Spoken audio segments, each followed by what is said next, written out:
Esporte ao vivo, quarta-feira, 20 de maio de 2015. Luiz Felipe Scolari não é mais o técnico do Grêmio. O gaúcho pediu demissão do clube ontem, alegando não querer ser um inconveniente. Daqui a pouquinho, eu e o Fernando Gavini, nosso repórter que já está aqui, vamos falar sobre este assunto. Hoje é dia da gente ver o time do pouco carisma, o Valdívia, em campo. O Internacional enfrenta o Santa Fé na Colômbia pelas quartas de final da Libertadores da América. O Cruzeiro também joga amanhã pela competição e já desembarcou em Buenos Aires para a partida com o River Plate. A gente vai falar ao vivo também lá no centro de treinamento do Palmeiras, que aliás vai enfrentar o Asa de Arapiraca pela terceira fase da Copa do Brasil. Ontem quem falou por lá foi o goleiro Fernando Praz. Temos ainda notícias do Corinthians, que está em clima de reformulação, do São Paulo, que também precisa se reinventar aí depois da eliminação na Libertadores e da derrota no último fim de semana no Brasileirão. Ou seja, assunto é o que não vai faltar por aqui. A gente vai fazer um breve intervalinho e volta já já. Até já.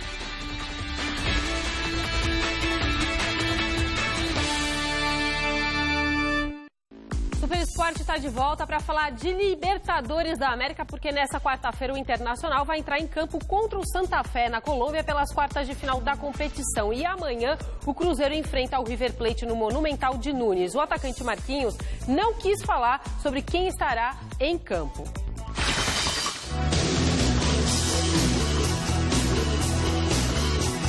Não sei qual é o time que vai entrar ainda em campo, né? Mas o time que entrar, eu sei que vai ter dedicação máxima, vai ter vontade, vai ter raça para poder vencer a equipe do River lá, né? Eu sei que vai ser um jogo muito difícil, um jogo pegado, mas temos que fazer o nosso jogo para a gente poder sair de lá com a vitória.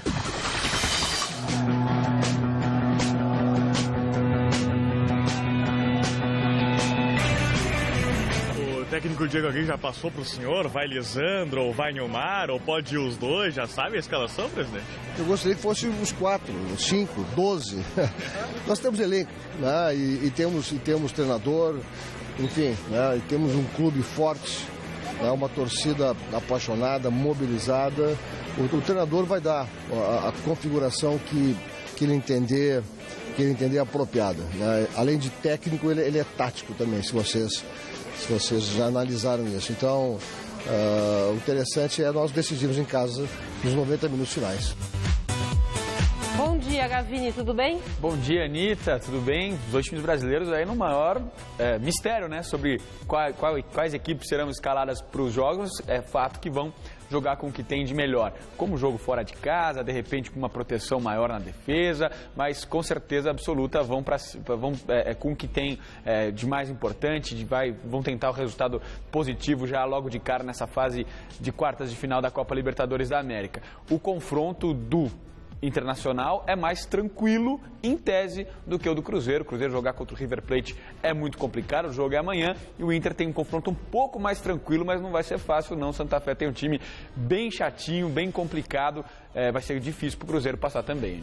Falando nisso, o Boca teve o recurso dele negado, né? O Boca entrou na justiça tentando evitar a decisão da Conmebol, que eliminou o Boca da Libertadores. Essa até imagem que nós temos aí mostrando o momento em que o torcedor atira ali o spray Adrian de pimenta. Napolitano é o nome dele. Aliás, obrigada a Fox, que cedeu essas imagens exclusivas aí pra gente, no momento em que ele jogou o gás de pimenta, né? Dentro do túnel ali onde os jogadores do River estavam passando, o Boca tentou, via justiça, não deixar acontecer o duelo entre River Plate e Cruzeiro, impedir que esse jogo acontecesse para continuar brigando, para continuar na competição, mas a Conmebol negou isso e o jogo vai acontecer normalmente. As imagens são muito claras, né? O torcedor dá para ver exatamente o momento em que o torcedor faz tudo o que era possível de fazer errado naquele momento ali. O Boca defende a ideia do quê? Nós identificamos o torcedor, tanto que você acabou de dar o nome dele aí. Não se pode controlar o que faz um torcedor, não se pode punir o clube por causa da atitude de um torcedor. Mas a Conmebol não quer saber, vai manter a punição. Tá certo. Bom, apesar do Internacional entrar em campo nessa quarta-feira pela Libertadores, ontem uma outra notícia roubou a cena no futebol gaúcho. Luiz Felipe Scolari, o Felipão, não é mais o técnico do Grêmio. A terceira passagem de Felipão pelo comando do Grêmio chegou ao fim ontem. Depois de um péssimo começo de campeonato brasileiro, com um empate em casa diante da Ponte Preta e uma derrota para o Coritiba, o treinador teve a saída anunciada pelo presidente do tricolor gaúcho no início da tarde desta terça-feira. O auxiliar Flávio Murtosa e o preparador físico Darlan Schneider acompanharam o técnico na debandada. Quem vai comandar o Grêmio a partir de amanhã, de hoje à tarde já, é o James Freitas, juntamente com o Rogerinho, quer dizer, treinador que vem da base, e o Rogerinho já é um treinador, já é o preparador físico auxiliar, vai fazer essa função até lá. Nós temos possibilidade sim de encaminhar uma contratação até o final da semana e temos possibilidade de não. O nome de Cristóvão Borges é um dos mais cotados para assumir o cargo. O perfil que nós vamos buscar é um perfil que está disponível no mercado, quer dizer, o Grêmio não tem muitas opções. Lamentavelmente, os treinadores, grande parte dos treinadores no futebol brasileiro estão empregados. Tem hoje um que outro treinador desempregado, que poderia ser avaliado, e também tem treinadores do futebol gaúcho, né, que tiveram aqui grande passagem. O Grêmio é um grande formador de treinadores também. Felipão deixa o Grêmio com 51 jogos, 26 vitórias, 12 empates e 13 derrotas. Bom, a gente cantou a bola de que não era o momento dele ir para o Grêmio tão próximo do 7-1, né? Todo mundo fala que ele precisava ter parado, inclusive a própria esposa dele, a dona Olga, falou para ele se poupar, dar um tempo. Ele quis ir, porque o futebol é o amor, grande paixão dele. Eu acho que o principal era não ficar com aquela coisa marcada do 7-1, que vai ficar para sempre na vida dele. Mas vai que ele faz um grande trabalho, encaixava ali no Grêmio um brasileirão legal, classificava para Libertadores, conquistava um título, só que nada disso aconteceu. Então o Filipão acumula mais um insucesso, né? Além do 7-1, além daquela coisa toda que ficou da Copa do Mundo, mais um insucesso, e há muito tempo o Filipão não faz um bom trabalho. Se você pensar, eu acho que a última vez que o Filipão esteve realmente num nível de trabalho excepcional foi quando era técnico na seleção de Portugal. Depois que saiu de lá, passou por vários times, foi parar lá no Uzbequistão, passou pelo Chelsea, não ficou, um monte de trabalhos que não foram legais. Aí tá bom, ganhou um título pelo Palmeiras em 2012. Mas o que aconteceu com o Palmeiras naquele ano? Foi rebaixado para a segunda divisão e pode perguntar para qualquer palmeirense. Muito da culpa pelo rebaixamento eles colocam em cima do Filipão. E o que ele ganhou como prêmio e para a seleção. Foi tudo errado, né? Bom, vamos ver se agora ele descansa um pouquinho com a dona Olga, né? Fica quietinho, bonitinho em casa. Bom, o Palmeiras, que o Gavini estava falando aí, ainda não conseguiu vencer no Campeonato Brasileiro, aproveita a semana livre, então, para dar aquela organizada na casa. O próximo compromisso do Verdão é domingo no Allianz Parque contra o Goiás. A gente vai falar, então, ao vivo com o Adriano Dolfo, que está na academia de futebol. Aliás, Jordi, o Palmeiras deve estar com um pouquinho de medo do Asa de Arapiraca também, né? Bom dia!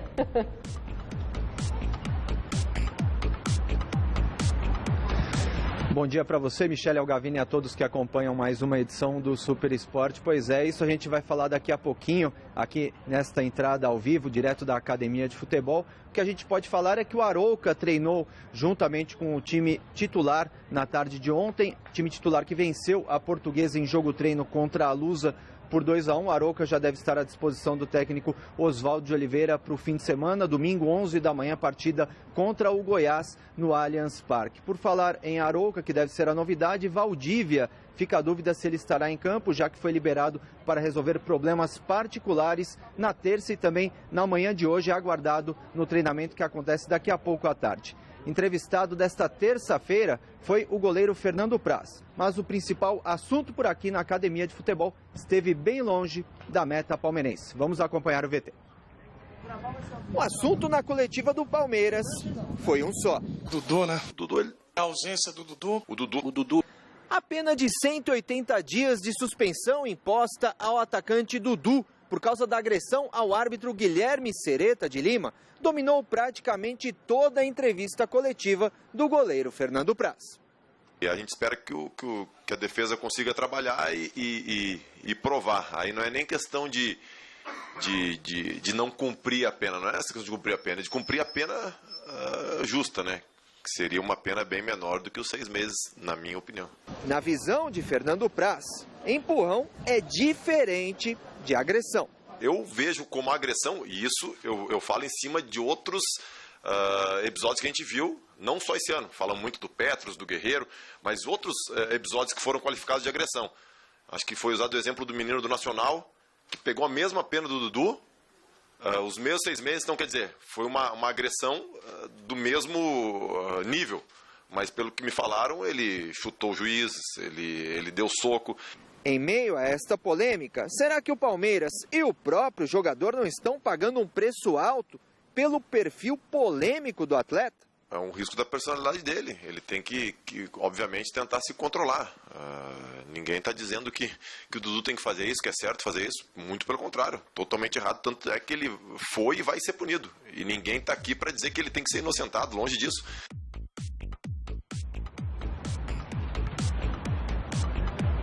Pois é, o departamento jurídico do Palmeiras trabalha com efeito suspensivo para que o atleta possa estar à disposição do técnico Oswaldo de Oliveira, pelo menos nas próximas partidas. Palmeiras, que já sabe, o adversário que irá enfrentar na Copa do Brasil será o Asa de Arapiraca, um velho conhecido da equipe, também da torcida, já que em 2002 eliminou o Verdão da Copa do Brasil, ano em que era comandado por Vanderlei Luxemburgo, tinha jogadores importantes no elenco como o goleiro Marcos e também o lateral Arce. Mas lembranças para o Palmeiras, mas o momento é outro, claro. O Palmeiras pode superar o adversário com certa facilidade. Voltamos aos estúdios. Anitta, é com você. Ótimo dia. Obrigada, Adriano Dolfi. Então, esse boletim fechadinho aí do Palmeiras no Gazeta Esportiva com a Michele, 6 horas da tarde. Ô, Gavini, o que você achou da punição do Dudu? É pesada e vai ser revertida. Não tenho dúvida que será revertida, até pelo precedente do caso Petros, que foi, vamos dizer, parecido. O Petros também tomou uma suspensão desse tamanho, acabou sendo revertido em algumas partidas, não me lembro agora, se não me engano, 3 jogos. Talvez seja um pouco mais que o Dudu venha a pegar após o reestudo desse caso, mas eu não tenho dúvida que vai baixar. 6 meses é demais e eu concordo, sinceramente, com o Fernando Praz. Agressão é uma coisa, o cara vai lá, dá um bofetão na cara do juiz, um soco num adversário, como ele até citou o caso do rapaz do Nacional. Deu um empurrão, é diferente, é uma agressão, mas de maior ou menor intensidade, acho que merece uma punição menor, mas tem que ser punido. Agressão é agressão e o juiz é o cara mais importante ali em campo, mas é diferente, né? A autoridade então máxima. Você dá uma porrada no cara, um soco e dá um empurrãozinho nas costas do juiz, como aconteceu. Mas merece ser punido, mas 6 meses é demais. Bom, vamos falar de novo do Palmeiras. O Palmeiras ontem, o Verdão conheceu o próximo adversário dele na terceira fase da Copa do Brasil. Será que o Asa de Arapiraca, que eliminou o Vitória da Bahia, vai de novo ferrar a vida do Palmeiras, né? Porque já aconteceu isso em outra oportunidade. Quem também se garantiu na próxima rodada foi o ABC de Natal. Veja aí. Depois de perder o jogo de ida por 1-0, o ABC de Natal só conseguiu abrir o placar contra o Paysandu no segundo tempo com Bruno Luiz. Aí o juiz Guilherme Sereta anotou um pênalti bem duvidoso para o time de Belém. Na cobrança, Iago Pikachu bateu bem e deixou tudo igual. 7 minutos depois, Carlos Alberto definiu o placar e a classificação do Paysandu. O adversário sai do confronto entre Bahia e Luverdense. No Barradão, o Vitória precisava vencer o Asa de Arapiraca e fez 1-0 com o Escudeiro, cobrando pênalti. Jairo, de falta, contou com um desvio da zaga e deixou tudo igual. Em outro pênalti, agora para o Asa, Didira colocou a equipe de Alagoas na frente. O Vitória ainda teve mais uma penalidade e conseguiu empatar novamente com o Escudeiro. Mas a igualdade classificou o Asa, que pega agora o Palmeiras na próxima fase, dia 27 de maio, no Allianz Parque. Há exatos 13 anos, o Verdão foi eliminado pelo Asa. Será que vem zebra por aí de novo? Essa é a pergunta, né? E fica no ar uma grande oportunidade do Palmeiras acabar com o fantasma que há 13 anos assombra o Parque Antártica, assombra o Palestra Itália. Em 2002, esse jogo, Vitória e Asa, traziam 2 fantasmas que podiam reaparecer na vida do Palmeiras na Copa do Brasil. O Palmeiras coleciona alguns vexames na Copa do Brasil, como 6-1 para o Curitiba, uma eliminação para o Atlético Goianiense dentro de casa, mas em 2003, contra o Vitória, tomou um 7-2 dentro do Palestra Itália, com o Marcos no gol, o time tinha acabado de ser rebaixado e tal.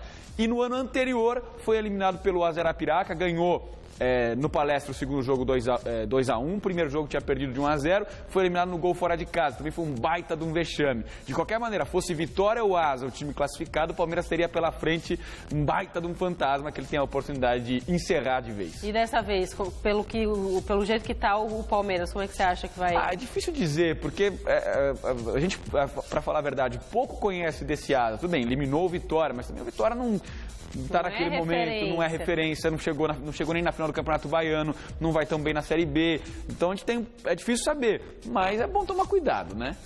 Todo cuidado é pouco, né, vovó? E hoje também temos Copa do Brasil para o Santos, que vai encarar o Sport na Ilha do Retiro no primeiro duelo válido pela terceira fase da competição. Informações com Felipe Esboril. Bom dia, Anitta. Bom dia para você em casa acompanhando o Super Esporte. Hoje o Santos entra em campo pela Copa do Brasil na Ilha do Retiro, contra o Sport pela terceira fase da Copa do Brasil. Valendo, claro, aquele gol fora de casa, tão importante que o Santos vai tentar fazer nesta noite. Não podemos abdicar do ataque, pois um gol fora vai nos dar uma vantagem boa. Importante também é não tomar gol lá, né? E se puder fazer um realmente ou dois, realmente vai ser de bom tamanho. A equipe vai jogar como sempre jogou, com muito respeito ao adversário, mas impondo o seu jogo, que é o forte do Santos, não tem como mudar. O Santos terá força máxima para esta partida, inclusive Robinho, que deve receber nos próximos dias os salários que estão atrasados. O Santos deve confirmar um empréstimo bancário para a quitação do débito com os jogadores. Ele é um cara que demonstra interesse maravilhoso de ficar, sempre quis isso, acho que expõe para todos isso, não é segredo para ninguém.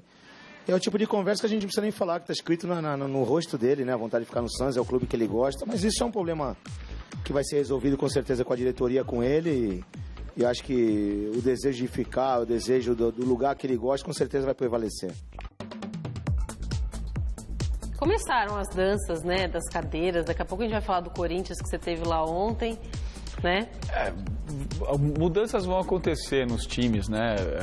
Muito bem. Tá na época, né? Agora é a hora. Tá na época e tem muita gente com problema financeiro grave, que isso vai acabar ocasionando algumas saídas. O Santos está fazendo o possível para manter o Robinho. O Robinho é um jogador fundamental, mas também pede bastante dinheiro para ficar, né? Fala-se das luvas do Guerreiro, claro que são muito maiores do que as que o Robinho pediu, mas o que tem se comentado é que o Robinho pede cerca de 5 milhões de reais de luvas para permanecer no Santos, mais o salário, que é alto, tal, então tudo tem que ser muito bem estudado, até porque o Santos vive um momento difícil financeiramente falando, deve salário para não é salário, né? O salário está sendo pago, mas o direito de imagem, que é parte do vencimento do jogador, e já perdeu jogadores importantes no final do ano por causa desse problema. Então tem que ver, vale a pena investir esse valor? O Flamengo tem interesse, mas também se assustou com a pedida do Robinho. Será que se o Flamengo se assustou com a pedida, o Santos tem capacidade de pagar? Tem tudo que ser muito bem pensado. É muito amor à camisa, né? É muito amor à camisa. Bom, ontem você teve então lá no Corinthians e também está um quiprocó com Emerson Sheik, que parece que não vai mais continuar por lá. O Guerreiro a gente já nem fala mais, né? Que também já virou uma novela. Quais são as novidades por alto? Na verdade, a gente, no Corinthians, se você olhar a tabela do Campeonato Brasileiro, você vê lá o Corinthians, o líder isolado, o único 100% de aproveitamento, mas a impressão que a gente tem quando vai lá é que não está acontecendo nada disso. O Corinthians não está em primeiro no Campeonato Brasileiro, não ganhou os 2 primeiros jogos, porque praticamente não se fala nisso. O assunto nas entrevistas coletivas ainda são os efeitos da eliminação para o Guarani do Paraguai e essa crise financeira que pode determinar a saída de vários jogadores. Como você falou, o Emerson Sheik não deve ter o contrato renovado, o Guerreiro pede uma fortuna, o Corinthians não tem, nesse momento, condições de pagar, e outros jogadores estão muito perto de deixar o Corinthians. O Petros tem uma proposta do Flamengo. Espera-se uma proposta pelo Gil no meio do ano vinda da Europa, que resolveria boa parte dos problemas, e o Matheus Cassini, jogador das categorias de base do Corinthians, que sequer chegou a jogar no time profissional, tem 19 anos, foi um dos destaques do time na Copa São Paulo Juniores, está muito perto de ser negociado com o Palermo da Itália por 3 milhões de reais.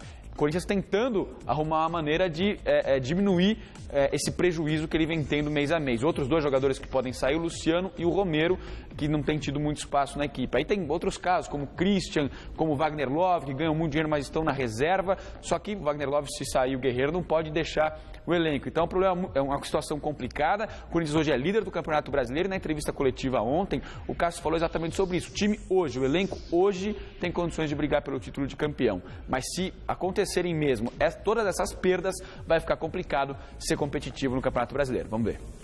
Porque o Campeonato Brasileiro é um campeonato muito longo, problemas de lesões, suspensões, e se tu acaba perdendo jogadores dessa qualidade que a gente pode perder, eu acho que de repente automaticamente enfraquece, porque diminui a qualidade, mas é uma coisa que já não cabe a nós, não cabe a...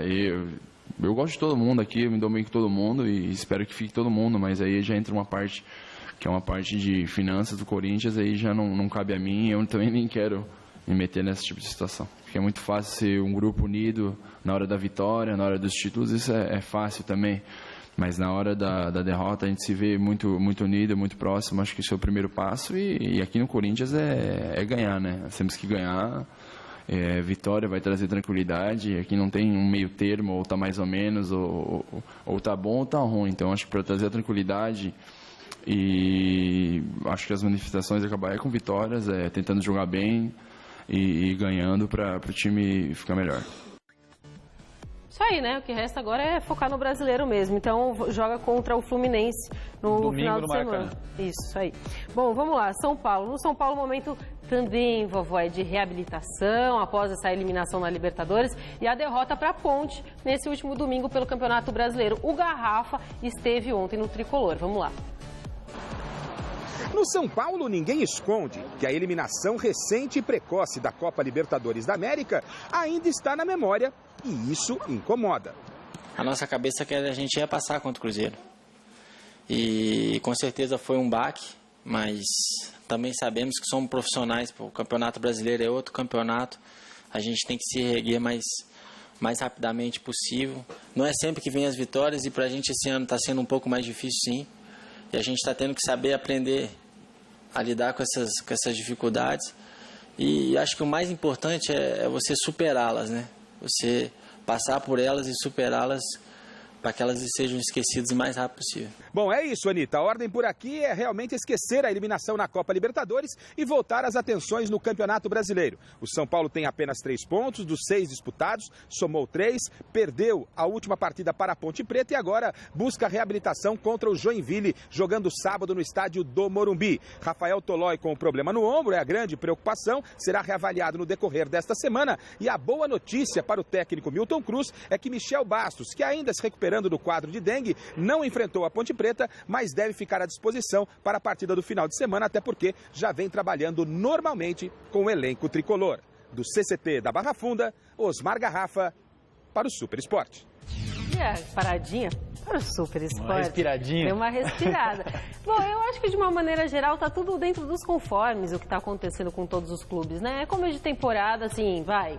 Começo de temporada de mas verdade. O São Paulo precisa o Paulista reagir, foi mais para dar aquela aquecida. São Paulo tá fazendo uma péssima temporada. Foi mal no Paulista, foi mal na Libertadores. A primeira fase só classificou sofrendo. Aí o jogo bom do São Paulo foi a vitória sobre o Corinthians. O ano todo, se você pensar, foi esse o jogo que o São Paulo fez. O São Paulo jogou bem contra o Cruzeiro aqui em São Paulo. Tudo bem, ganhou o jogo, mas depois acabou eliminado. Mas jogou muito bem, melhorou muito taticamente. Podia ter conseguido uma vitória maior, sem dúvida, mereceu, mas por outro lado mereceu tomar uma derrota mais contundente também em Belo Horizonte, contra a porque Ponte, não jogou agora nada. Também, esse fim de semana. Então é um time que está muito inconstante, os principais jogadores não estão rendendo aquilo que se espera deles, o Ganso não faz uma boa temporada, o Pato alterna altos e baixos, se bem que é um dos jogadores um pouquinho mais regulares desse time. Você acha que estão insistindo demais nesses jogadores? A gente sempre vive falando... Traz gente nova, sei lá, deixa um pouco mais no banco. Só que são jogadores que ganham muito dinheiro, mas eles têm que render mais para fazer jus ao que ganham. Como é que faz? Já saiu Sabe a impressão que eu tenho, Anitta? O São Paulo está sem comando técnico de verdade, não desde que o Muricy saiu do São Paulo, desde que o Muricy ficou doente. Porque parece que perdeu a mão, porque o time era o ano passado, praticamente os mesmos jogadores continuaram, só saiu o Kaká, o São Paulo estava jogando muito bem, foi vice-campeão brasileiro, quase chegou na Copa Sul-Americana, esperava-se muito do São Paulo esse ano, e a coisa não está saindo, não está acontecendo. Vamos ver, né? Vamos aguardar. Temos muitas rodadas aí pela frente. Muitas, 36 rodadas. Muitas rodadas. Tá tudo começando. Pra onde você vai hoje? Hoje eu vou pro Corinthians. Corinthians. Então tá bom. Amanhã teremos boletim do Corinthians com o Gavini. A gente termina o programa por aqui. Amanhã, 10h30 da manhã, estamos de volta. E 6 horas da tarde tem Gazeta Esportiva. Um beijo. Tchau, vovozinha.